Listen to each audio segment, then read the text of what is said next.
$50 millones. Ese es el precio que los gringos le pusieron a mi cabeza. 50 millones. Podría comprar un ejército, un país pequeño, la lealtad de 1000 hombres. Pero no puedo comprar lo único que importa, el silencio de mi propia sangre. La gente cree que lo que más duele es una bala. Se equivocan. Lo que de verdad te desangra por dentro, gota a gota, es la traición. Y la que me está matando a mí lleva mi mismo apellido. Me llamo Aureliano Guzmán Loera. Para el gobierno y la prensa, soy el guano, el hermano violento, el fantasma de la sierra, la mano que aprieta el gatillo mientras el mundo mira a mi hermano, a Joaquín. Creen que conocen la historia. Creen que Joaquín era el cerebro y yo el músculo. La verdad es más simple y más sucia. Joaquín era el sol, el que deslumbraba, el que salía en las noticias. Yo siempre fui la raíz, hundida en la tierra, en el lodo y en la sangre, sosteniendo el árbol para que él pudiera dar la cara al cielo. Mientras él construía túneles para escapar, yo cavaba fosas para que el negocio pudiera respirar.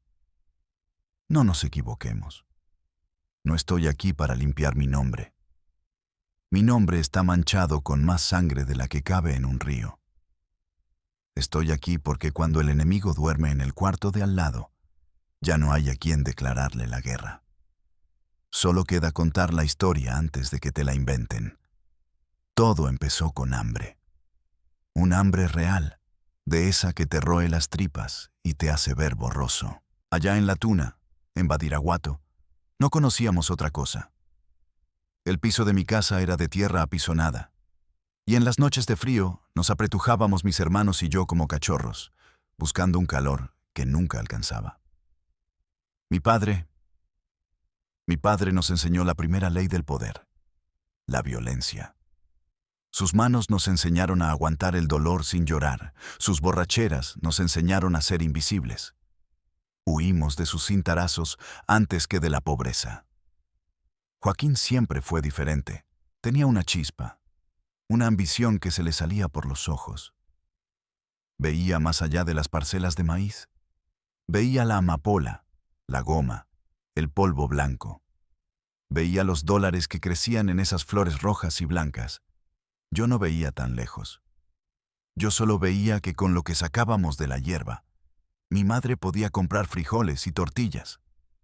Para mí, el negocio no empezó como una ambición, empezó como una forma de que el estómago dejara de gruñir. La sierra es un lugar crudo. No perdona. O aprendes su lenguaje o te devora. Y su lenguaje es el plomo. A los 15 años ya sabía cómo desarmar y limpiar un cuerno de chivo con los ojos cerrados.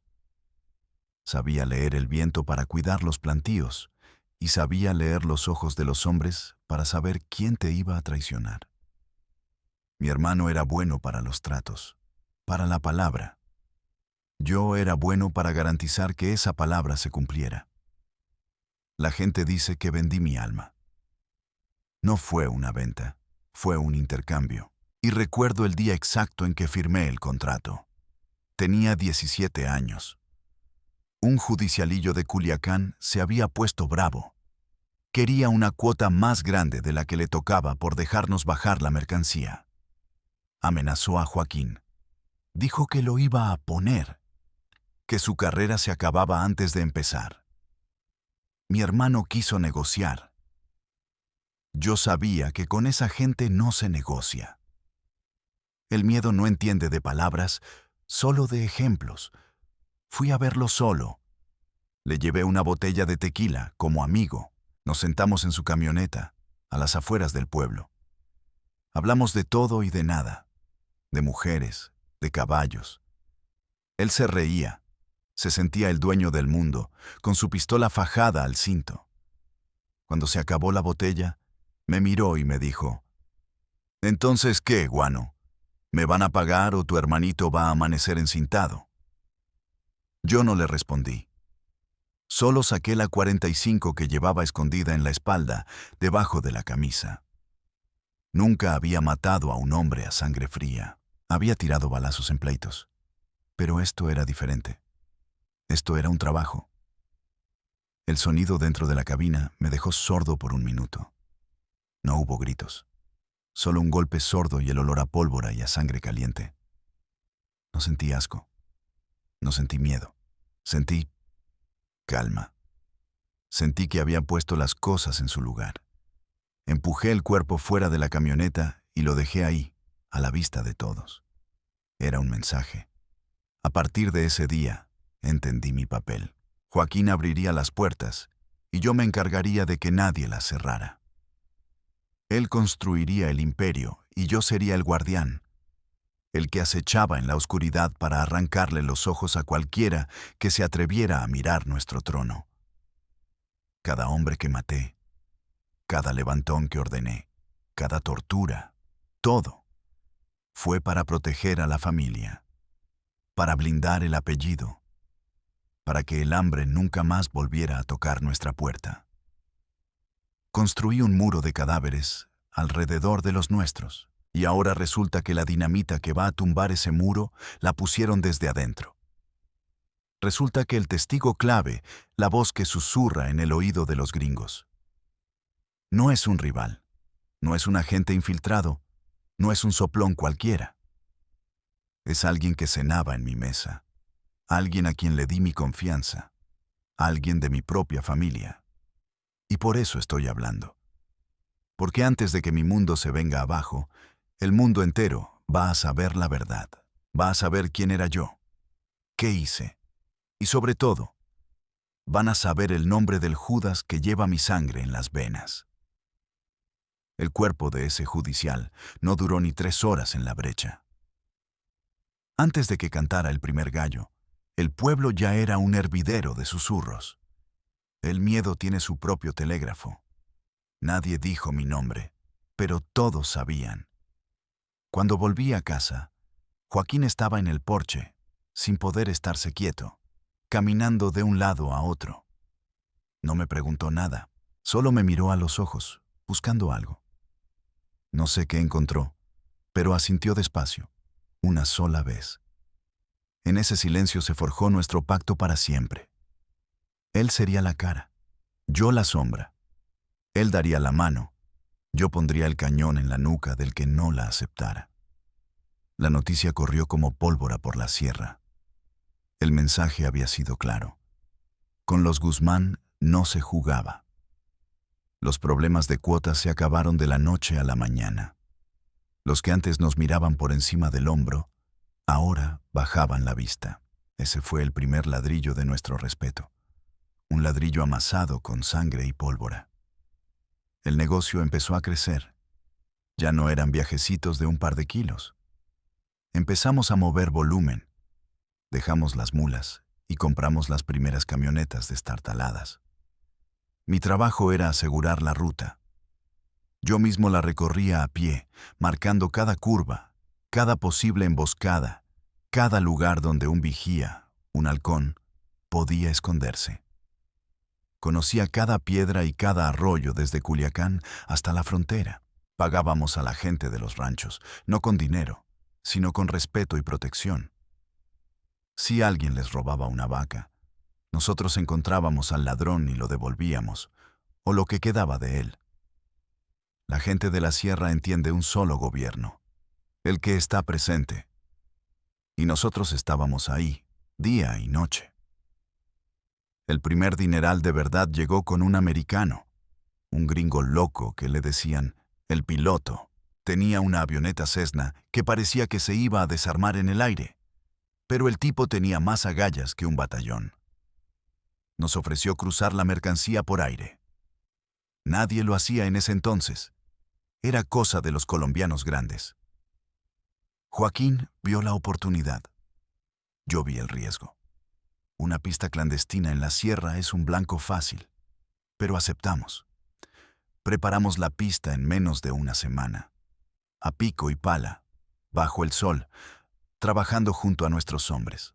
Cuando aterrizó esa avioneta por primera vez, en medio de la nada, y le metimos 200 kilos de la mejor coca que había parido Colombia, Sentí un escalofrío. No era miedo, era poder. El ruido del motor al despegar era la música más bonita que había escuchado. Cuando el piloto volvió con los primeros fajos de billetes verdes, no lo podíamos creer. Estaban apretados, olían a nuevo, a otro mundo. Nos sentamos en el suelo, Joaquín y yo, y empezamos a hacer montañas de dinero. Nos reíamos como niños. Por primera vez en la vida, el dinero no era para sobrevivir, era para soñar. Ahí empezó el cambio. Lo primero fue sacar a mi madre de ese jacal. Le compramos una casa en Culiacán, con piso de verdad, con un jardín y con una cerca para que nadie la molestara. Verle la cara cuando abrió la llave del agua caliente por primera vez. Por eso valía la pena cualquier infierno. Luego vinimos nosotros.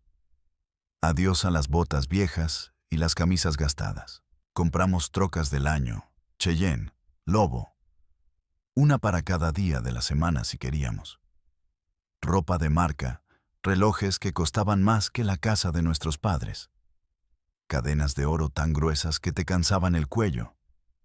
Empezamos a probar los mejores tequilas, los mejores whiskies. Conocimos mujeres que parecían salidas de la televisión. El dinero es un veneno dulce. Te entra por la piel y te cambia por dentro. Te hace creer que eres intocable, que eres un dios, y la gente a tu alrededor te ayuda a creértelo. Los políticos que antes nos llamaban lacra, ahora nos invitaban a sus fiestas.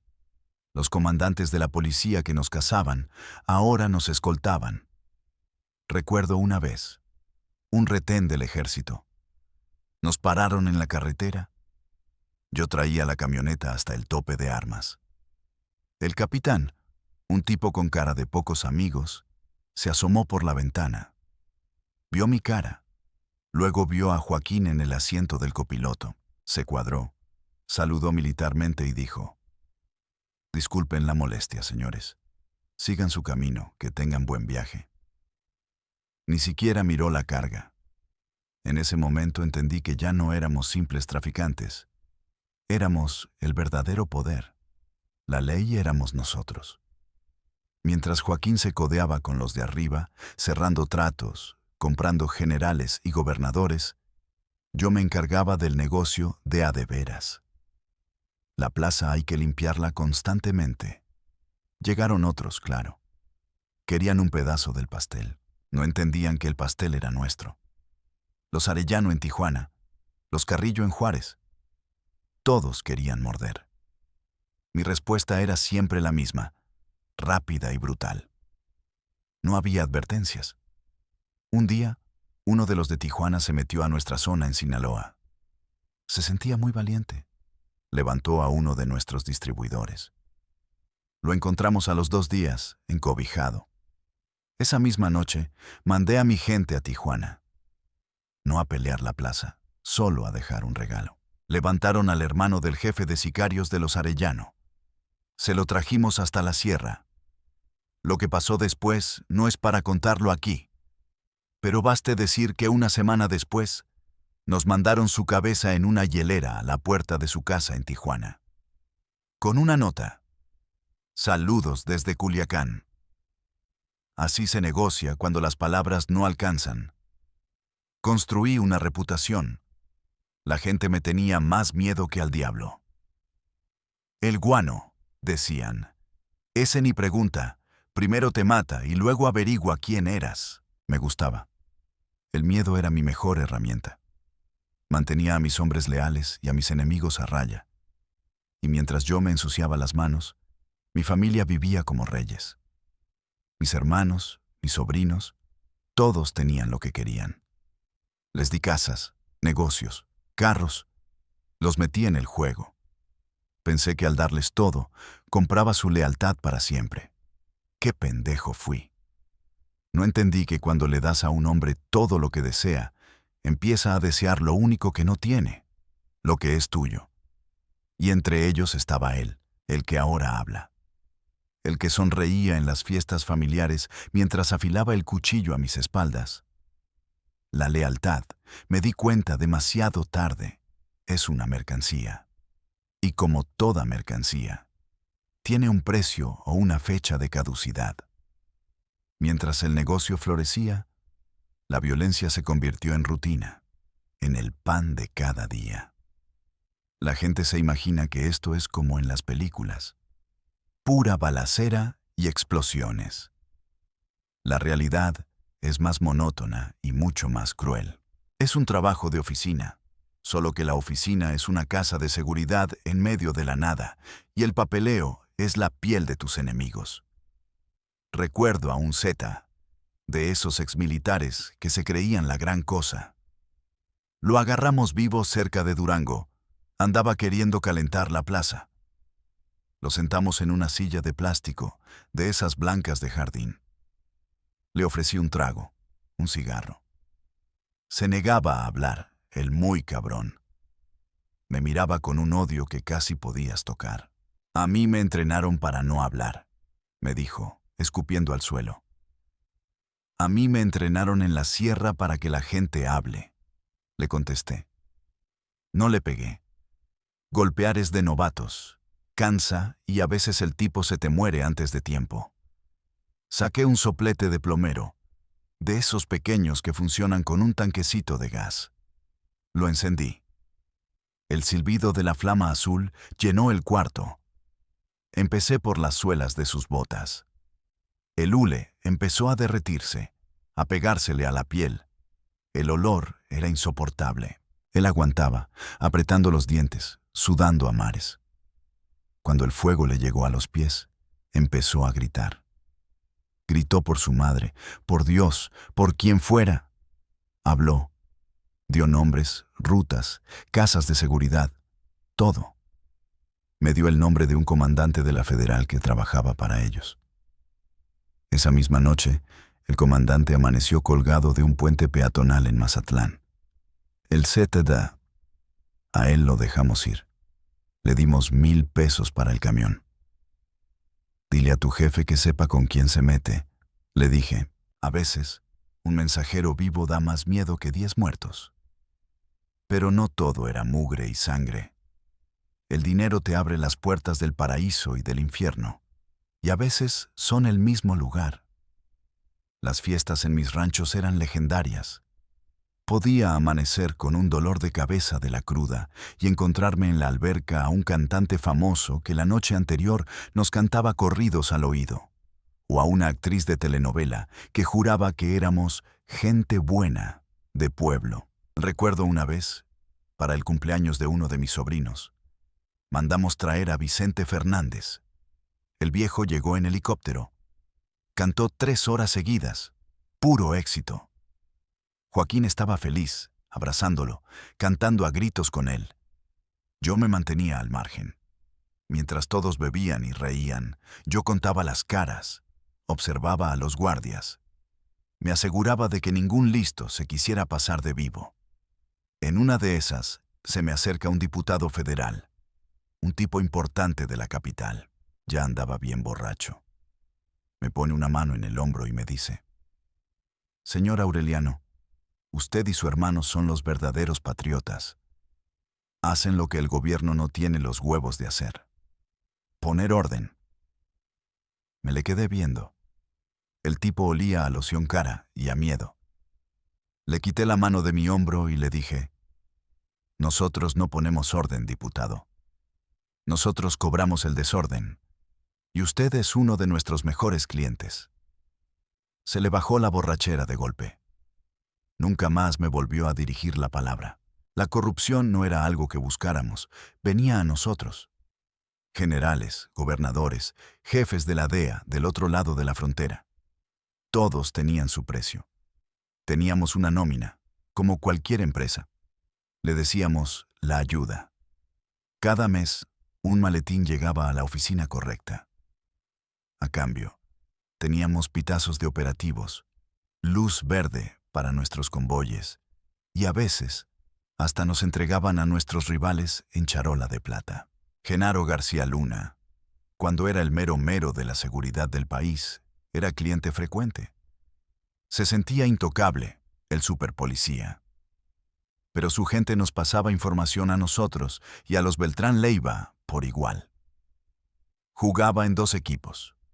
Una vez, nos avisaron de un operativo grande que venía para la sierra. Viene la Marina, con apoyo de los gringos, nos dijeron. La orden era capturar a Joaquín. Movimos todo. En menos de 6 horas, la sierra estaba vacía. Cuando llegaron los helicópteros y los marinos, no encontraron ni un alma. Parecía un pueblo fantasma. Se fueron con las manos vacías. Esa información nos costó $2 millones, pagados en efectivo en un hotel de la Ciudad de México.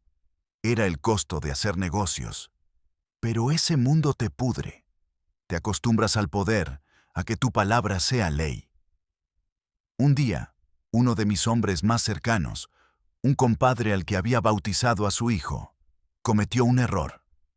Perdió un cargamento importante, no por traición, sino por pendejo. Se confió. Yo sabía que no me había robado, pero la regla era clara. El error se paga. Lo cité en mi rancho. Llegó tranquilo, esperando un regaño. Una multa quizá. Estábamos solos, junto a la cerca de los caballos. «Compadre», le dije, «¿sabes por qué estamos aquí?» Él bajó la cabeza. «Sí, patrón, la cagué». «La cagaste feo», le dije. Saqué mi pistola, la misma de siempre, la que tenía cachas de oro con mis iniciales. Se le llenaron los ojos de lágrimas. No dijo nada, no suplicó. Solo cerró los ojos. Le di un solo tiro en la frente, limpio. Lo enterré yo mismo, esa misma noche, bajo un árbol de guamúchil. Lloré mientras paleaba la tierra. Lo quería como a un hermano, pero el negocio es el negocio. La disciplina es el cimiento de todo. Si perdonas una, tienes que perdonarlas todas. Y entonces el respeto se acaba, el miedo se acaba y el imperio se cae.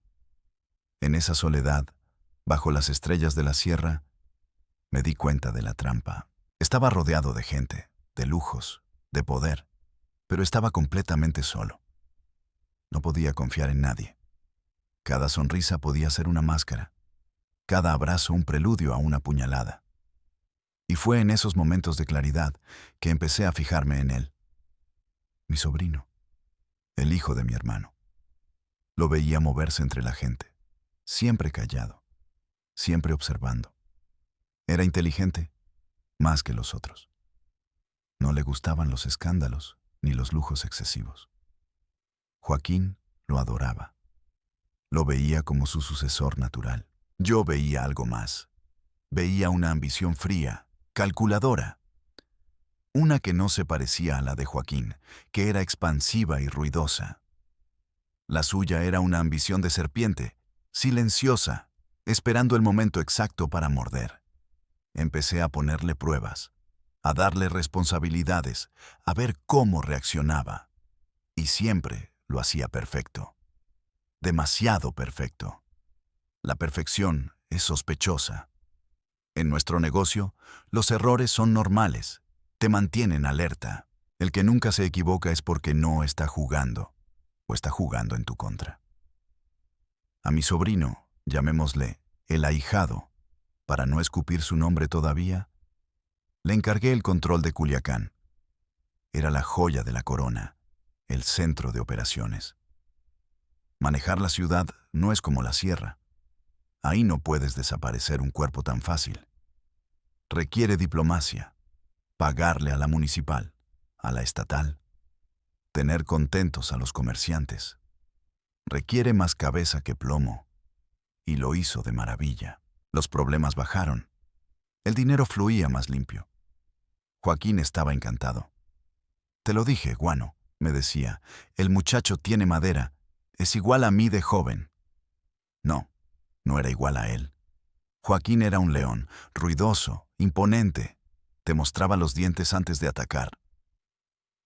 El ahijado era veneno en la comida. No lo veías venir hasta que ya estabas revolcándote en el suelo. La primera señal llegó de un lugar inesperado, un contador viejo, de la vieja guardia, de los que todavía usaban libros de contabilidad a mano como respaldo. Me buscó a escondidas. Estaba temblando. «Patrón», me dijo, «hay algo que no cuadra. Hay salidas de dinero fuertes, no a las cuentas de siempre, no para la ayuda. Son a una cuenta en Panamá. Mucho dinero, patrón». Le dije que investigara, con discreción. A la semana, el contador desapareció. Su carro fue encontrado calcinado en una brecha. Dentro, un cuerpo irreconocible. El mensaje era para mí. Me estaban diciendo: «No metas las narices donde no te llaman». Y la orden solo podía venir de alguien con el poder para desaparecer a uno de mis hombres de confianza sin que yo lo supiera de inmediato. Mi paranoia se disparó. Empecé a ver fantasmas en cada esquina. Cambié a mis escoltas personales por gente de la sierra. Muchachos que conocía desde que eran huercos, cuya lealtad era hacia mí, no hacia el cártel. La tensión con mi sobrino creció. Ya no hablábamos. Nos comunicábamos con miradas en las reuniones familiares. Él con su sonrisa tranquila, yo con los ojos entornados, tratando de leerle el alma. La guerra contra los Beltrán Leiva fue el catalizador. Arturo era como un hermano para nosotros. Crecimos juntos. Pero el poder envenena las hermandades. La captura de Alfredo, el mochomo, rompió todo. Arturo nos culpó. Juraba que Joaquín lo había entregado para quedarse con todo el pastel. Se desató el infierno en Sinaloa. Muertos todos los días, cuerpos colgados, cabezas en hieleras. Era una guerra de familias, la peor de todas. En medio de ese caos, el ahijado se movía como pez en el agua. «Yo me encargo del frente en la ciudad, tío», me dijo. «Usted mantenga segura la sierra». Me estaba aislando. Me estaba apartando del centro de poder, mandándome al único lugar donde él no tenía control absoluto. Acepté, pero con mis propias condiciones. Puse a mi gente a seguir a la suya. Y entonces empezaron a caer mis hombres, no en enfrentamientos. Caían en operativos quirúrgicos de la Marina. Demasiado precisos. Iban a las casas de seguridad que solo mi círculo más cercano conocía. Era obvio que había una fuga, un soplón en el nivel más alto. Una noche, reventaron un laboratorio en las afueras de la ciudad. Era una de mis operaciones personales. Ni Joaquín sabía la ubicación exacta. Murieron 7 de mis mejores cocineros, pero uno logró escapar, malherido. Llegó a mi rancho casi arrastrándose. Antes de morir, alcanzó a decirme algo que me heló la sangre. Fue su gente, patrón. La gente del ahijado. Ellos nos pusieron. Estaban con los marinos. Vi sus camionetas esperando a la distancia. Ahí estaba. La prueba. La serpiente había mostrado los colmillos. No era solo dinero. Era poder. Quería la silla. Quería todo. Y sabía que para conseguirla, tenía que sacarme a mí del camino. Yo era el único que no se tragaba su cuento de niño bueno. Fui a ver a Joaquín. Le conté todo: el dinero en Panamá, la muerte del contador, los operativos de la Marina, lo que me dijo mi hombre antes de morir. Mi hermano me escuchó, con la cara seria. Caminó por su oficina, se sirvió un coñac. Pensé que explotaría, que mandaría llamar al traidor para arrancarle el corazón con sus propias manos. Pero no. Se volteó y me miró con una decepción que me partió el alma. «Estás cansado, Aureliano», me dijo. «Tanta guerra te está haciendo ver cosas. Es mi hijo. Es tu sobrino. Es la familia». No podía creer lo que oía. Estaba ciego. El amor por su hijo no le dejaba ver al monstruo que había criado. «Él es el futuro de esto, hermano», continuó. «Tú y yo ya estamos viejos. La maña ha cambiado. Ya no es de plomazos en la sierra. Ahora es de computadoras y abogados. Él entiende eso. Déjalo trabajar. Salí de ahí sintiendo un vacío que nunca antes había conocido. Era peor que el hambre, peor que el miedo a la muerte. Era la soledad absoluta, mi propio hermano, el hombre por el que había matado y arriesgado mi vida un centenar de veces. Elegía al traidor por encima de mí. Entendí que la guerra ya no era contra los Zetas, ni contra los Beltrán, ni contra el gobierno. La guerra era en mi propia casa. Y en una guerra así, no hay reglas. Esa noche no dormí. Me senté con mi cuerno de chivo en las piernas, viendo el amanecer sobre la sierra. Sabía que tenía que tomar una decisión, o lo mataba, desatando una guerra civil dentro de mi propia familia que nos destruiría a todos. O desaparecía y dejaba que el veneno corriera. Pero entonces pensé en algo más. Había una tercera opción. Si el juego había cambiado, ¿yo también podía aprender las nuevas reglas? Mi sobrino usaba a los gringos para limpiarme el camino. ¿Qué pasaría si yo les daba algo que ni él ni Joaquín podían ofrecerles? ¿Qué pasaría si el fantasma de la sierra, el hombre que nadie conocía, decidía salir a la luz y contar todos los secretos? La traición se paga con traición. Y yo iba a asegurarme de que la mía fuera tan grande, tan devastadora, que derrumbara el castillo de naipes que habíamos construido con tanta sangre. El plan era simple, y por eso mismo, peligroso. Tenía que convertirme en un fantasma para los míos y en un activo para mis enemigos. Me moví antes de que el ahijado pudiera dar el siguiente paso. Desaparecí de la sierra, de mis ranchos, de todos los lugares conocidos. Me llevé conmigo solo a 3 hombres, los más leales, los que me seguirían al mismo infierno. Dejé correr el rumor de que me habían matado, que en una de las limpias de los marinos finalmente me habían alcanzado. Dejé que se lo creyeran. Necesitaba que bajaran la guardia, que celebraran mi supuesta muerte, mientras ellos brindaban. Yo me movía por el subsuelo, usando contactos viejos, favores que había guardado por décadas. Llegar a los gringos no fue fácil. No puedes simplemente tocar la puerta de su embajada.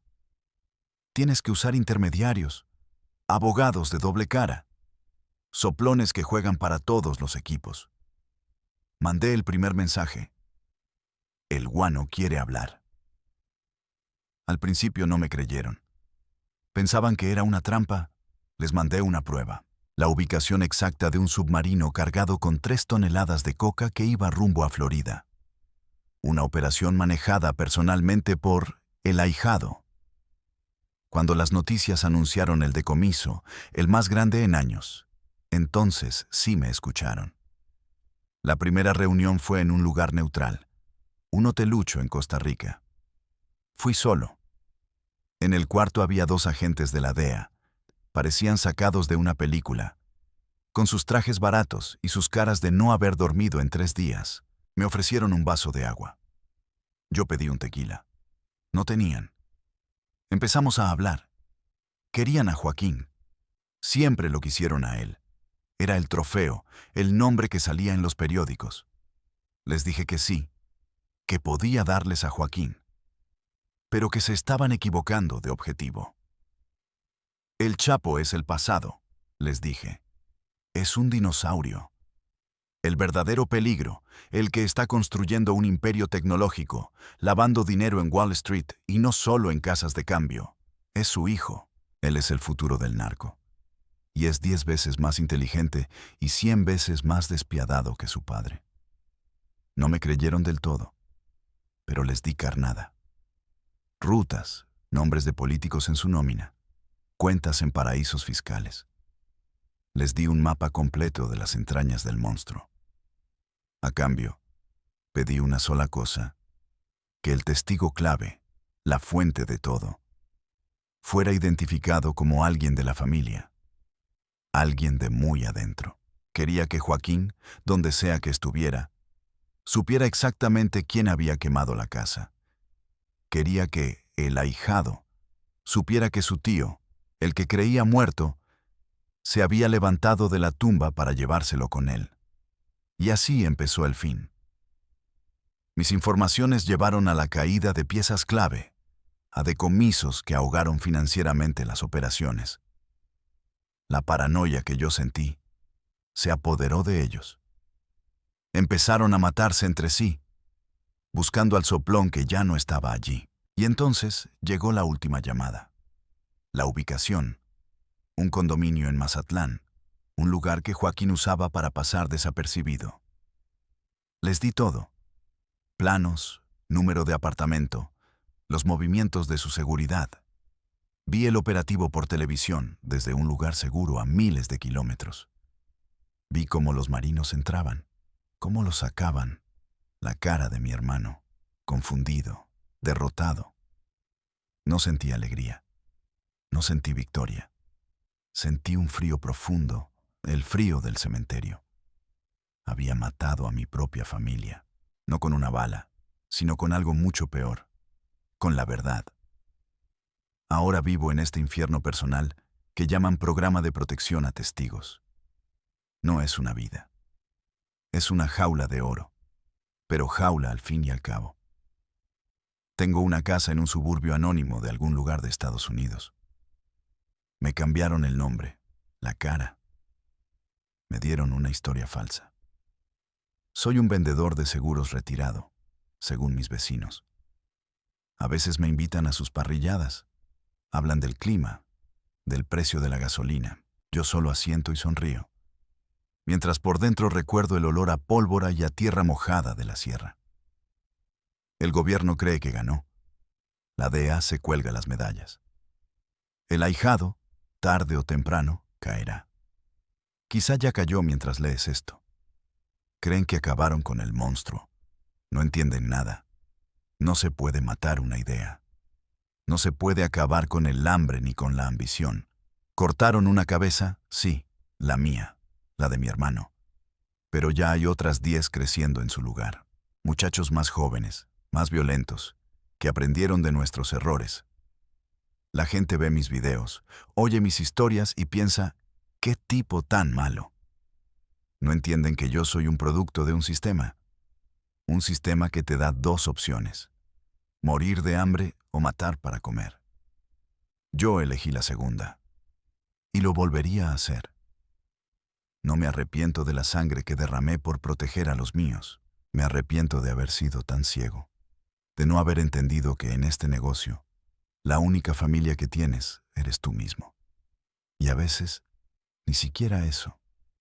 Así que tú, que estás escuchando esto, no creas que es una historia lejana, de criminales exóticos. Esto es un negocio. Y como todo negocio, existe porque hay clientes. Cada vez que alguien en una fiesta elegante en Nueva York, en París o en Madrid se mete una línea de coca, está pagando las balas que matan niños en mi tierra. Está construyendo casas de lujo para los traidores y cavando tumbas para los leales. Yo ya estoy muerto en vida. Mi confesión no es para buscar perdón, es una advertencia. No confíen en nadie, ni en su propia sangre, porque al final, cuando las luces se apagan y la música deja de sonar, el único que va a estar ahí para ti es el diablo, y viene a cobrar la cuenta, y la mía ya está saldada.